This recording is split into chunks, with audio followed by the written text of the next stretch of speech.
মিষ্টন পাড়া মানে আমি এসেছি কতদিন ধরে বলে হোলা জ্বালাচ্ছে তোমাদের। আর বলো না, কি বলবো, আমি পাখি নিয়ে কাজ করছি। সকালে যখন আসলাম, 4টে তাল ভেঙে ঢুকে একটা বড় হাঁড়ি ছিল, সেটাতে অনেক চাল ছিল, সে চালটা নিয়ে গিয়ে সব খেয়ে নিয়ে। তোমার বাড়ি কি চাল ভেঙে গেছে? আরে আমার বাড়ি আর দুটো বাড়ির পাশে 4টা বাড়ির তাল ভেঙে বাঁদরটা না খাবারগুলো ছিটিয়ে মেটে ফেলে গেছে, আর একটা বাচ্চাকে খাওয়া মেরে বাঁদরটা চলে গেছে। আর কি কাজ করেছে? আর কি কাজ করেছে, আমি পার্কে নিয়ে কাজ করতে আসলাম, যে গেলাম বাড়ি দিয়ে দেখছি কি পরিস্থিতি খারাপ। তারপরে 8টা তাল ভেঙেছে, আমার সাইকেলটা নিয়ে চলে গেছে, হ্যাঁ আমার স্কুটিতে ছিল স্কুটি নিয়ে চলে গেছে।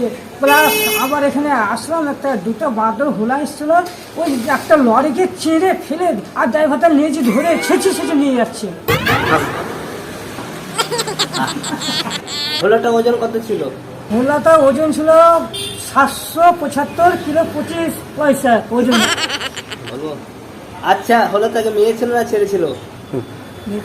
আরে হোলাটা ছেলে ছিল কি মেয়ে ছিল, আমি দেখেছি। নিজের জান নিয়ে চাচা, নিজের জান বাঁচা, আমি নিজের জান বাঁচাতে গেলাম, কে দেখে বুঝে হোলা ছেলে ছিল।